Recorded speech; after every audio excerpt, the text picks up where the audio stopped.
Okay, so hello everyone. Welcome to welcome back to my YouTube channel. Today is the 1 year anniversary for Spider-Man No Way Home. So me and my friend Kyle are gonna talk about the movie. It's 1 year, so we are gonna go into spoiler territory and all that stuff. But before we get into that, let me just introduce myself to anyone who is new to my YouTube channel. My name is Kelvin and this is Recreation Gaming TV. I created this YouTube channel a long time ago. I was in high school, a senior. This is originally like a gaming channel, but this YouTube channel is really for gaming, movies, television, anime, uh, conversations, talks, anything that I'm into. This is just showing my personality. But I'm 28 years old. I am on the spectrum, so yes, I do have autism, but I'm able to have conversations. But as far as interests go, I love anything geek and pop culture related. Again, video games, anime, movies, television, all that good stuff. I love all the geek and pop culture stuff. My favorite superhero is Spider-Man, and he's just to me my favorite superhero. He's always been the hero that I loved, and I try to just be a good human being. I try to be a good influence on people, society. I just want to be a positive inspiration, so I always try to do good and be the embodiment of good. So that's a little introduction about me. So Kyle, please introduce yourself and tell everyone about yourself. How y'all doing? My name is Kyle Cave. I'm 22 years old. I'm about to turn 23 in 2 weeks, December 27th. Um, I go to ESU or East Stroudsburg University. I study political science. I've been studying there for pretty much a year now. And just like Kelvin, I like, geek pop culture stuff as well. I like pretty much all topics. I love politics, obviously. It's a sensitive subject. I don't, we're not going to talk about that today. But yeah, today is the 1 year anniversary of No Way Home, and honestly, like it, like the experience that me, Kelvin, and his friends had going to see that movie was absolutely phenomenal. I mean, like I can't really put it into words. So much happened. Like it was just a great experience. Like it was just so good. Like I've seen other Marvel films opening night and nothing compared to that. That was absolutely amazing. It was better than my Endgame experience. It was definitely better than my first Avengers experience because my first Avengers experience, they were like kids, like running up and down the freaking aisle, and then the Endgame experience, I had to sit all the way in the front, breaking my neck for 3 hours. So yeah, that's pretty much about me. I'll let Kelvin take away the next point. All right, so yeah, so we're gonna talk about Spider-Man: No Way Home. Uh, I don't know if we're gonna talk from the very beginning from his journey in the MCU, but I think this will just be an interesting conversation because I always have a lot to say when it comes to the MCU version of Spider-Man. And for whatever reason, people are always hating on MCU Spider-Man. And recently, like on the internet, like Twitter, TikTok, and etc., I've seen people do a complete 180 on this film, which is ridiculous in my point of view. Now, if the person or the individual has been consistent from the since No Way Home release and they say they don't like it, then I respect that.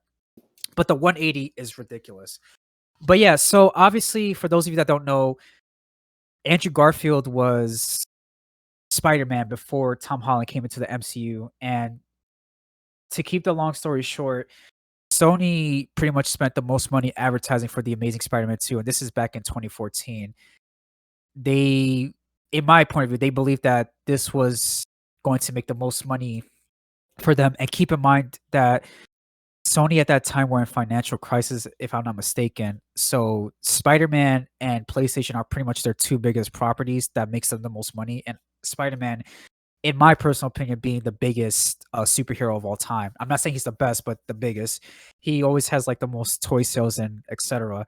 But TASM 2 released, and of all the Spider-Man films, The Amazing Spider-Man 2 is the film that made the least amount of money in the box office, which is sad and crazy and ridiculous. But after that release, Sony had like all these like leaked emails released, and it was really bad. Like they wanted to bring Toby back, and then they wanted to bring Gwen back from The Amazing Spider-Man 2. It was all these things. Like it was so bad. It ultimately led Sony to reboot Spider-Man for a second time. But this time it was Spider-Man coming to the Marvel Cinematic Universe. And at that time, the MCU was very popular, especially after the release of the Avengers back in 2012. That was a movie that made over 1.5 billion at the box office, and it was number 3 all time behind Avatar and Titanic at that time period. I think now it's like 7th or 9th with all the major releases that have come out throughout the years. But it led to them making a deal with Disney where Spider-Man would be in the Marvel Cinematic Universe. So how the deal worked was Spider-Man could appear in any MCU films, whatever, and other heroes could appear in the Spider-Man films. I think Sony made most of the profits with the Spider-Man films, and I'm not too sure if they got any profits when Spider-Man would appear, let's say, like in an Avengers film. But his first appearance was, Captain America: Civil War. I thought it was a great introduction to Peter Parker because he was a young teenager, like an actor that was actually young, and Tom was just, in my opinion, great. I loved him in Civil War. I thought he was funny. I thought the message that they were trying to tell the audience in the scene where Tony recruits him was great. And I just thought it was good. What about you, Kyle? What you thought of Peter in Civil War? I thought he was great, honestly. Fun fact: I hadn't seen Civil War. My thing with the MCU is weird because I watched a lot of stuff out of order. Like I used to watch them as regular movies. I never really knew about the shared universe like that until like later. So I ended up seeing Homecoming and Far From Home, and then I went back to Civil War months later, and I thought Peter was great in that movie. Tom Holland was much younger. He just felt like Peter Parker. He felt like the hopeful, slightly immature Peter Parker, and I like that because he was. I think he was 16, Kelvin, in the movie. 16, and I think he was Spider-Man for 6 months at that time. Yeah, so it makes total sense why the way he was acting. It makes total sense. He's a rookie, and he was a Tony Stark fanboy, which makes sense because he's in a world with other heroes. I just liked it. I thought they did really well. I thought they introduced him really well too. And with the airport scene, how he came in and stole Cap's shield, amazing, amazing. That is an iconic moment. It was great. But yeah, he was great in Civil War. He was probably in the movie for like 10 minutes.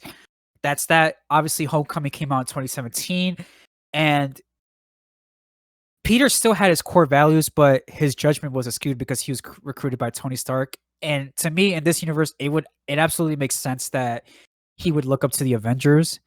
It's a different concept, and Spider-Man just came very late into this universe, so that's why I think they handled the story the way he did. I understand the criticism of this version, but I don't think it was that bad. People made it seem like this was the worst thing to happen to the character, which is ridiculous if you ask me. But yeah, he obviously learned a very big lesson to in Homecoming.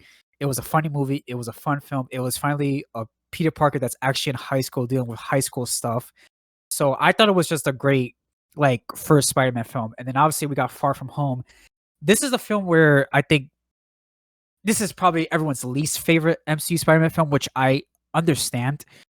But I still think that people misunderstood what this film was trying to tell us or what it represented. But after what happened in No Way Home, I think Far From Home deserves a lot more credit because the events and the choices that Peter makes in Far From Home is what leads to No Way Home. And I thought that Mysterio was a great villain, being manipulative, because you gotta remember Peter was going through it because he just lost his mentor, he died and came back, and everyone was expecting this teenager to carry on the mantle of Tony Stark, and they don't know he's a teenager. So for him, it was a lot to struggle with. If anything, in Far From Home, he goes through a very similar arc that Peter does in Spider-Man 2, which I don't know why people don't see that. People accept it in Spider-Man 2 where he gives up being Spider-Man, which I think is even worse because he's the only hero in that universe. But that's whatever though. It's a similar arc, and we know that all the choices and the events that happened from that film led into No Way Home. So, you got any thoughts on Far From Home before we go into No Way Home, Kyle? Um, yeah, yeah, it's definitely my least favorite out of the MCU Spider-Man trilogy, but I still like the film. Like when I first saw the film, 3 years ago, Kelvin let me borrow his 4K Blu-ray. Shout out to you because at that point I had not seen Homecoming and I had not seen Far From Home, and you let me borrow that, and I saw it in a good quality. But yeah, I thought Far From Home made sense because Peter had just lost Tony Stark. He was lost. He didn't know what to do. And like you said, he goes through a very similar arc. I'm sure y'all all know the meme and seen the thing where Peter literally threw the suit in the garbage in Spider-Man 2. He threw the suit in the garbage and walked away. It is the equivalent to Peter giving the glasses to Mysterio. Now, yeah, obviously, the consequences were bigger from him giving the glasses to Mysterio because Mysterio, screwed him over at the end. But it's the same thing. Somebody could have picked up the suit in the trash in Spider-Man 2 and could have been doing bad things posing as Peter. So, I think Far From Home, it's definitely my least favorite in the trilogy, but I don't think it's a bad movie. I think in the context of everything that what happened in Endgame, what happened in Infinity War, what happened leading up to Far From Home makes sense. I don't think it's the best movie ever. I definitely think it's maybe a little bit of a step down from Homecoming, but I still thought it was a solid film. Yeah, and Mysterio is very manipulative. He's a liar, and he took advantage of Peter's emotions and feelings and being the only supportive figure that he had during that time because everyone had these high expectations. So he used that to his advantage, and obviously, what happened led to No Way Home. So we're gonna go into No Way Home now. Man, Kyle, can you tell everybody how I was the day we went to see No Way Home, like before, like we saw the movie, like how I was feeling, all that stuff? Yo, we were both feeling the same way. We were just extremely nervous. He was definitely more nervous than me. I was nervous because I was just like, "Damn, what are we gonna see?" You were definitely nervous though. Like you were a nervous wreck. Like the whole car right there. Y'all know that feeling before you go take like a final exam or like you take an exam, that anxiety, that like that really heavy feeling in your chest. That's how he felt, and that's how I felt too. It just felt like we were excited. Don't get me wrong. It's not like an exam where you dread it. It's where you're excited, but like we didn't know what was gonna happen. And the big question that we were all asking, and him and I were asking was, were Toby and Andrew gonna be in the movie? Because months prior to that, there were so many rumors about them being in the film. Oh, they're in the film. Oh, they're not in the film. And I forgot his name. Ended up, I actually got leaked a month before the movie came out. What was his name? John Campia, Yeah, yeah. F that dude for what he did. Oh my gosh, that got me so mad. And Because it's like, it ended up we being still true didn't know. too. It It ended up did. because when we were watching the movie, I saw the exact shot, and I looked at Kelvin. I was like, "Oh wow, he really did leak it." Like, why would you even do that to begin with? Like, that's so, like, irresponsible to me. Like, people don't wanna get spoiled. We've waited so long for this. But yeah, the trailer released in the summer, I believe, right? That year? Yeah, it was late summer. It was And it like was, like, a week before I went back to school. the most viewed trailer for, like, in, like, 24 hours or something like that for, like, a superhero film. I don't remember the details, but I remember the hype and the talk around that trailer was crazy. It was because they weren't revealing nothing about the film the year it came out. We got the little the teasers, like they were calling it like Spider-Man Phone Home, like just them trolling us and everything. But we didn't know what was going on. And then obviously the trailer came out, and then we see Green Goblin's grenade bomb, and then Doc Ock showing himself. So we knew that they were bringing the villains from previous Spider-Man films into this movie, but we didn't know like if Toby and Andrew were gonna show up. We didn't know like what was going to happen in this film. So obviously we went to see No Way Home the day Thursday, which was the day before it came out. We saw it in IMAX, and the anticipation and the hype was really real. And the movie got delayed too. It was supposed to come out in the summer, but it got pushed back to December. Thank God it did not snow that day because I would have been so mad if it snowed. We would not have made it because that's like an hour drive we had to Hey, make Kelvin, to I don't see know the if you film. remember the very first teaser trailer got leaked too. Like you remember when it got leaked like a couple hours before it came out? I think it was either a day or like a couple hours before it came out. The first teaser trailer got leaked. And I remember I went back like recently to look at the leaked trailer because the movie's out now. And I was like, wow, this was the trailer. It was a terrible like 360p quality. But yeah, like honestly, like the whole thing about No Way Home, like I honestly think like as much as I love the film, and we're gonna get into it later, this is definitely the worst marketed Spider-Man film I've seen. Like the leaks around it, the posters weren't that good. I don't know what Sony was on with the marketing aspect. Obviously, the movie was phenomenal, but from a marketing standpoint, it just was terrible. And like the big reveal ended up getting leaked a month before. And I ended up seeing the leak too. Kelvin wasn't even trying to see the leak. I think you said you were like scrolling on Facebook and you saw it. Yeah, I just, I try not to think about that because it just if this movie didn't get leaked and the marketing was better, man, the experience and everything would have been different, but it still ended up being everything that we wanted it to be.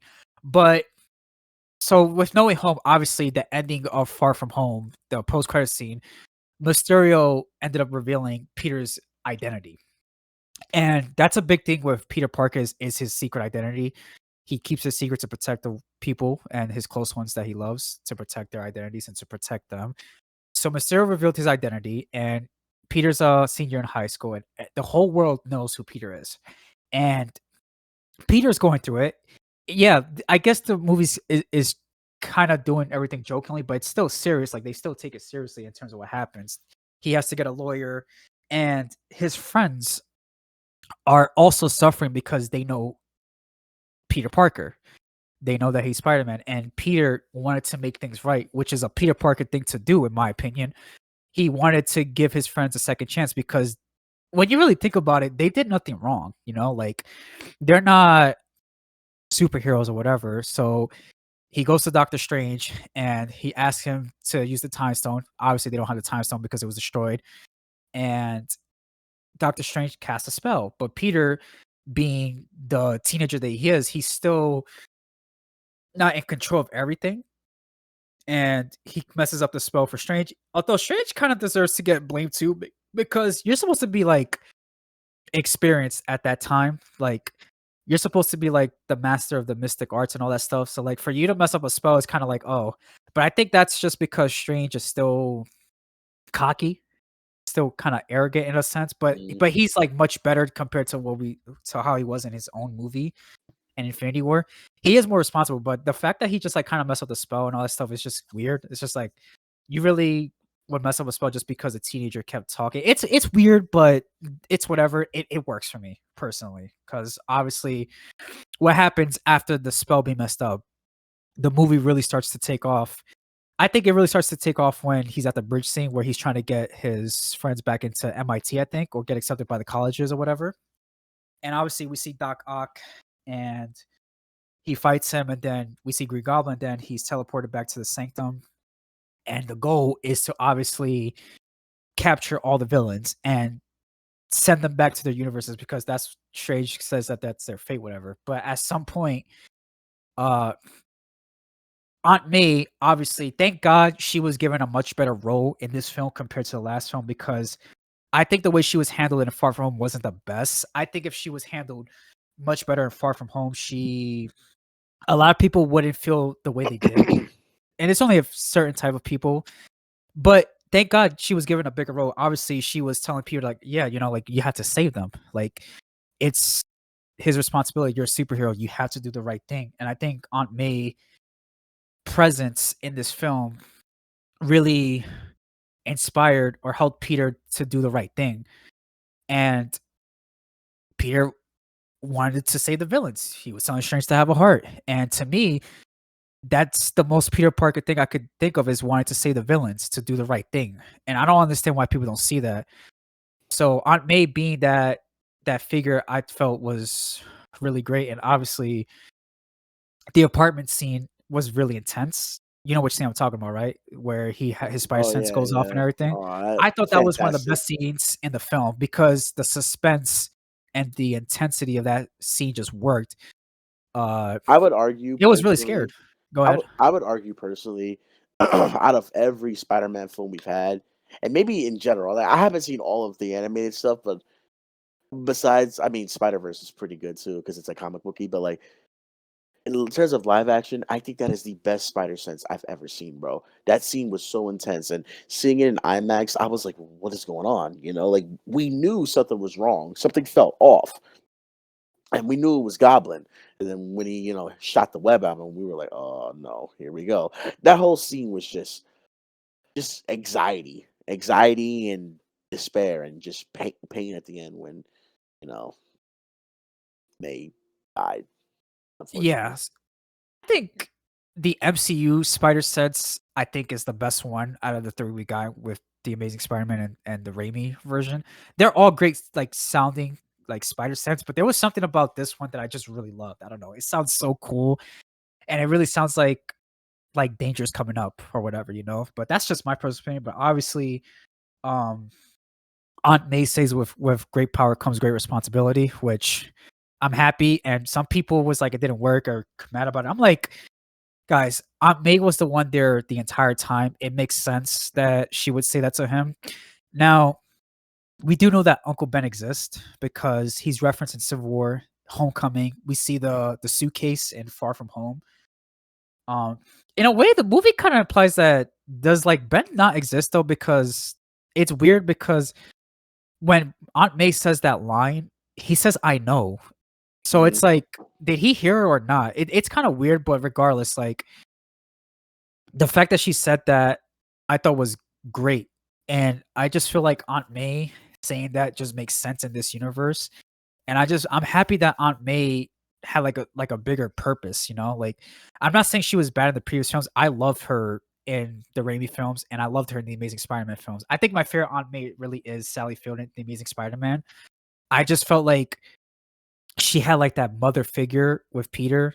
You know, she was the one that was always taking care of him and all that stuff. Like, I don't know. Sally Field though was great. Nothing against I think her name is Rosemary Harris in the Yeah. Raimi films. I'm pretty sure people would pick her as the best, which is understandable. I'm not against that at all.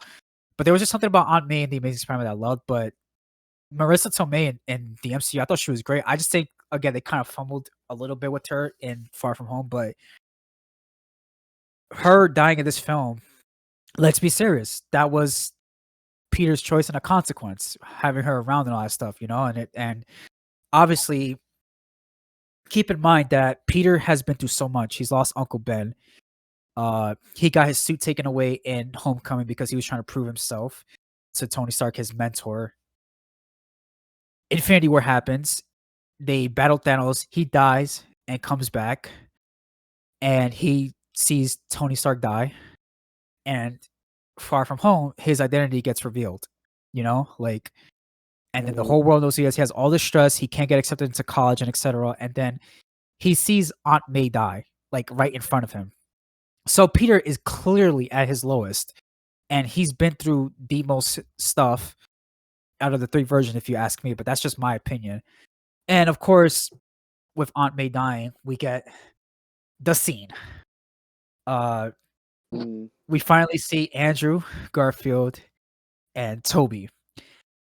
I cannot express how happy, but more importantly, emotional I was when Andrew and Toby showed up, especially Andrew. I know everyone's Spider-Man or what or their favorite is Toby, and I grew up loving the Raimi films and everything, but you know, Toby got his trilogy. It may not have been the best ending, but he got his trilogy.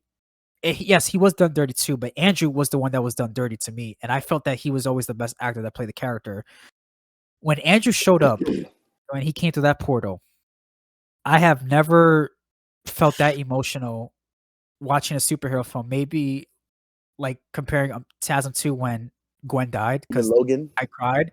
Logan's another one too, but I think in terms of crying and everything, the most emotional I've ever been for a superhero film was The Amazing Spider-Man 2 when Gwen died because I felt that so much. Seeing Andrew Garfield show up, I was so emotional. I was crying for like a good like 10, 15 minutes straight, Yo, and this Kyle man can confirm this. yo, like, I was, like, watching it, right?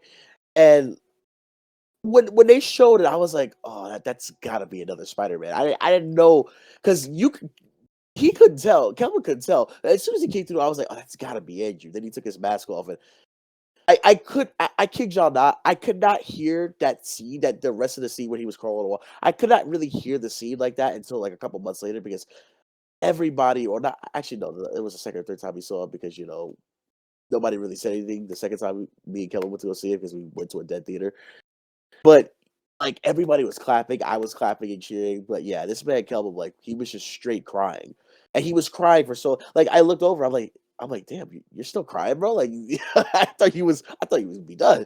Yeah, this man was extremely emotional, and I understand because, like, Andrew got done dirty. Like, I remember seeing The Amazing Spider-Man personally when I was, like 12 years old. At the time, I didn't really mess with it like that. I rewatched the films before No Way Home, but I have so much more of a appreciation for him as an actor, him as a Spider-Man, and just those movies in general. And honestly, he really is the best actor to play that role. And seeing seeing Gwen die, well, it's probably one of the most emotional scenes you can see in a superhero film because, like, she just didn't deserve it, and like she didn't deserve it, and it was just like he really didn't know, like he didn't know that would happen. It was traumatic, it was traumatic. You know what I'm saying? So I can understand why, like, Thelma was emotional, and like Emma Stone, oh man, she was probably the best love interest out of all the Spider-Man films I've seen. Shout out to Zendaya though, because I really like her personally, and shout out to Kirsten Dunst. But yeah, I gotta give it to Emma Stone. She did fantastic. Yeah, so I was emotional when Andrew came to the field to the portal, and then Toby came, and everyone was hyped too. And then we see them actually interact with each other. They shot their webs at each other, and Toby obviously won that. I'm gonna say because he was just more experienced, and he has the organic webs, not the web shooters. So he beat him, and they had a conversation about like, oh, where would Peter go to like get away from everything? And they say the Chrysler Building and the Empire State. And then we get the scene where they're all together on the rooftop. That was such a special scene because that scene essentially recaps what they've all been through, especially from Toby and Andrew. Toby talks about that. It was his fault that Uncle Ben died because in Spider-Man 1, he lets the guy get away with the money, and he could have easily stopped him, and Uncle Ben would have been alive, whatever. And Andrew talks about losing Gwen. Obviously, that was the strong point of the Amazing Spider-Man films was the relationship between Peter and Gwen, and he couldn't save her. And that haunts him to his very day, and he even expressed how like that he stopped pulling his punches. Because I don't think people understand how strong Spider-Man really is. It's not I'm pretty sure that he didn't kill, he just didn't hold back in a sense of hurting like people, whatever. He obviously went down a dark path, but I think what happened in this movie, I think kind of led him to a different path. I guess indicated, but they talk, and then we get the scene where they're in the lab, and I just thought it was so crazy because one, we got the Spider-Man meme scene between the three when Ned says Peter, and then they're obviously trying to get the cure for all the villains, and then they talk about like their web shooters because Toby shoots organic webs, like he doesn't have web shooters, while Andrew and Tom, they created their web fluid, through the web shooters. And I thought it was just like so cool seeing these two together because again, I never thought that this would actually happen. Like this movie is once in a lifetime situation. I don't know if we'll ever get this again in this regard because this is literally like what 20 years in the making or almost 20 years Yeah, in the it's making. it, Like it's an entire generation of people who watched it. Because I remember when I was younger, and one of the first movies I remember watching is the Raimi trilogy. Like I remember watching Spider-Man 1 and being really down about like him losing Uncle Ben and just watching the movie in general. So like yeah, like it was like you said, it was 20 years in the making. And when I saw it too, I couldn't believe what I was seeing because for months I was just wondering, "Oh my god, like are they in it? Are they not in it?" And honestly, I probably shouldn't have been surprised they were in it, especially seeing Matt Murdock's Daredevil. I probably should have known after that, which is another thing Kelvin got hyped at. And at the time, I didn't see the show, but I knew about him, so I was hyped too because I had seen an episode of him in it and I liked it.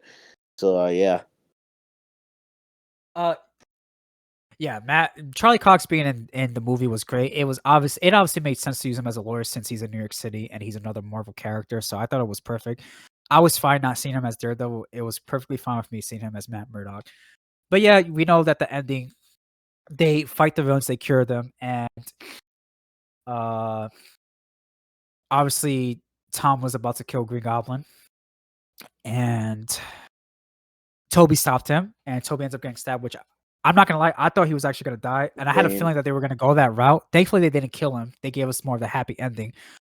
But of course, the villains are coming through the universes, and to me, Tom. or the MCU Peter version makes the ultimate sacrifice and tells Strange to make everyone forget who he is. And for a teenager to do that, along with like going into space and Infinity War, I think that takes a lot of guts to do.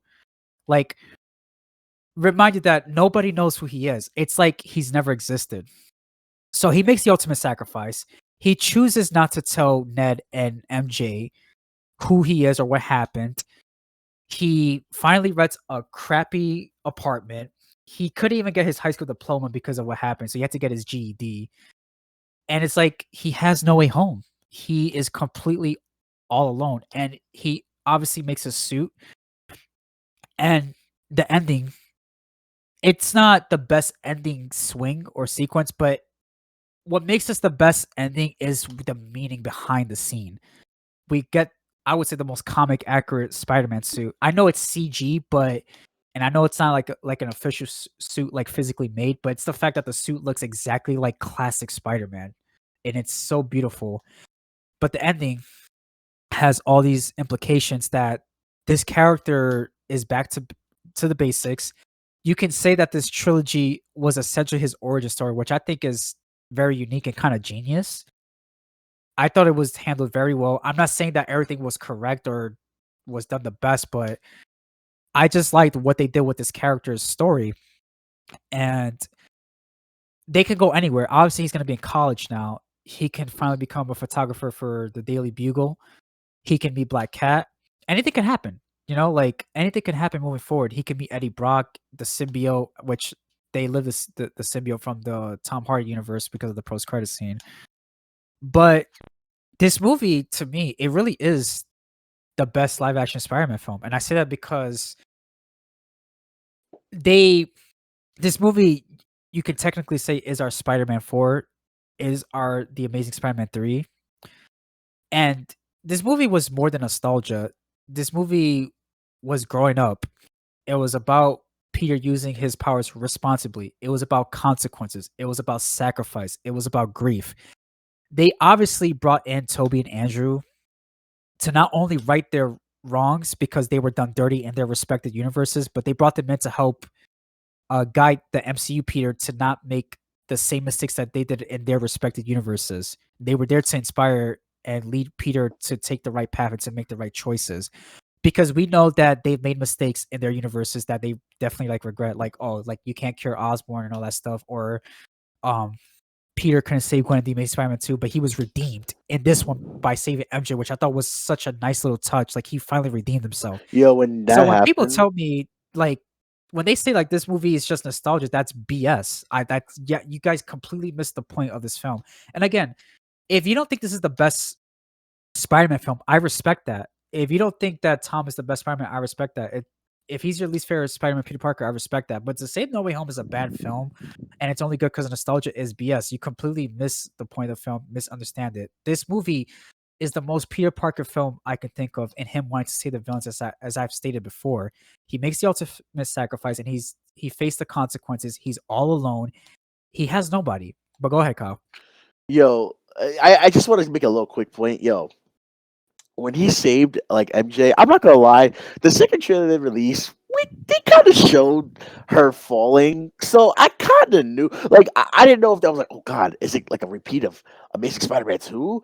And everybody came up with the theory that Andrew's probably gonna be the one to save her. And I was like, yo, if that happens, I would be emotional. I'm not gonna lie, when that happened, I didn't cry, but like I felt that, like I felt it. I was like, wow, that's beautiful because he redeemed himself. Like he wasn't able to save Gwen, but he was able to save MJ.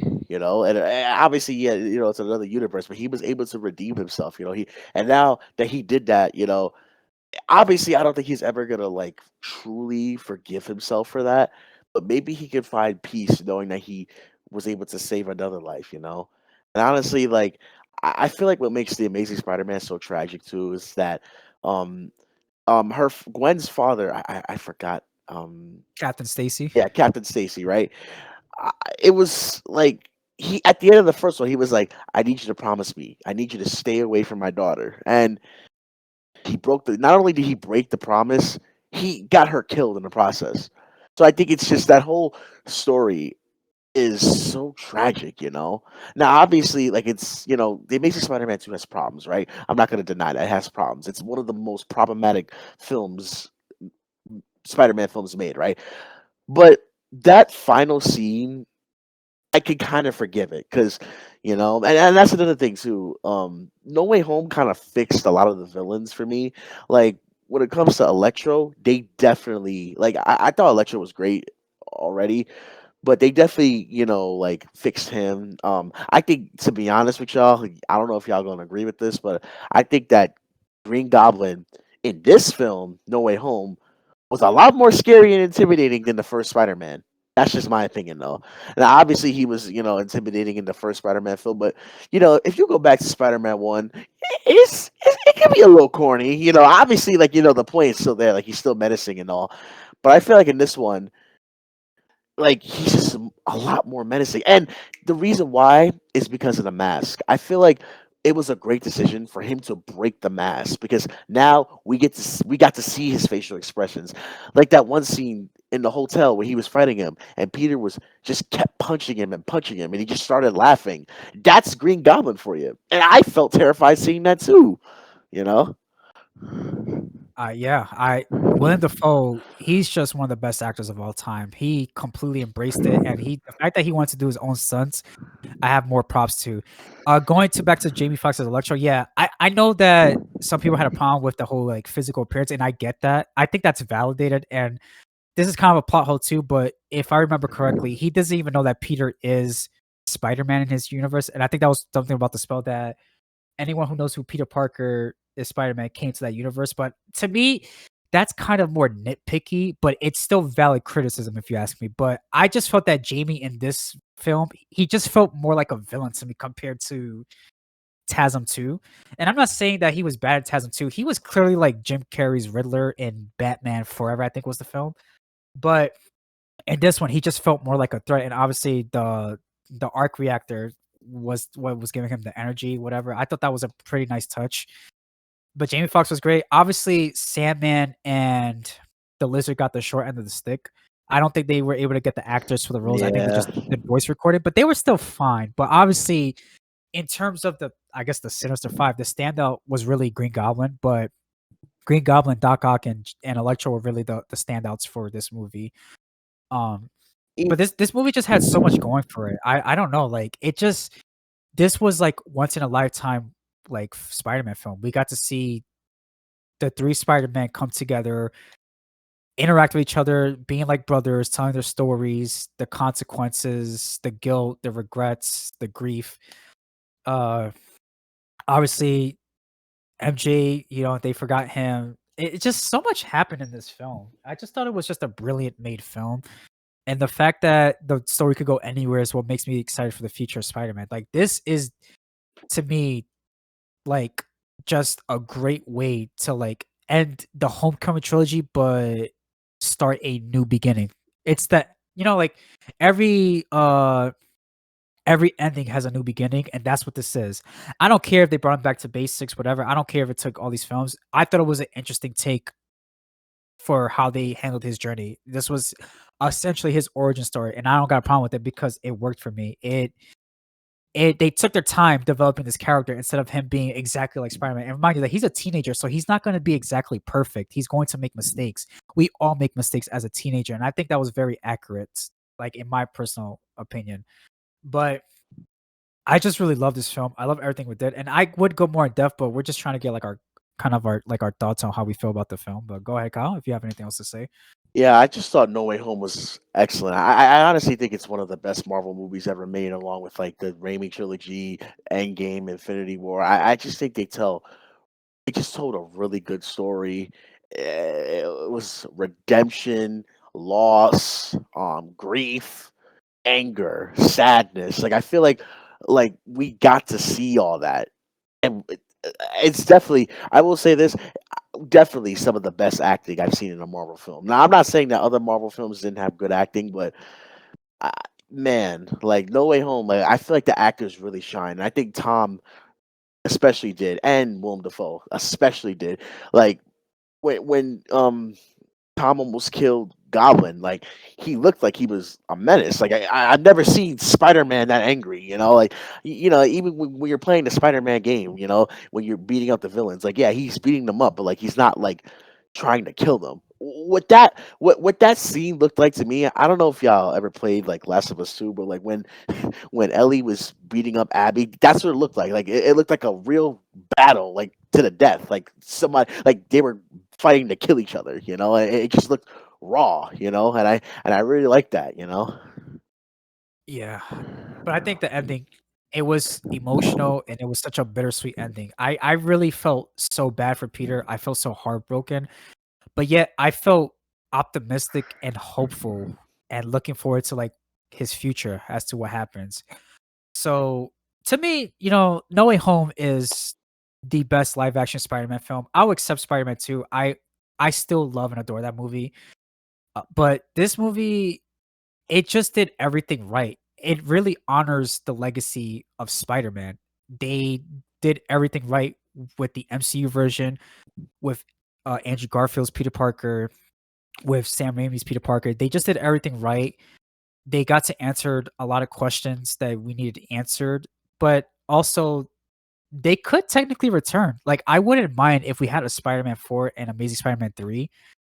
I don't know if they will ever do that, but I would be open to it. Like I got no problem with it. But regardless, even without the Spider-Man, this movie still would have been an amazing movie because of the choices that Peter makes. And remind you, all the choices, the consequences all led to the events of No Way Home.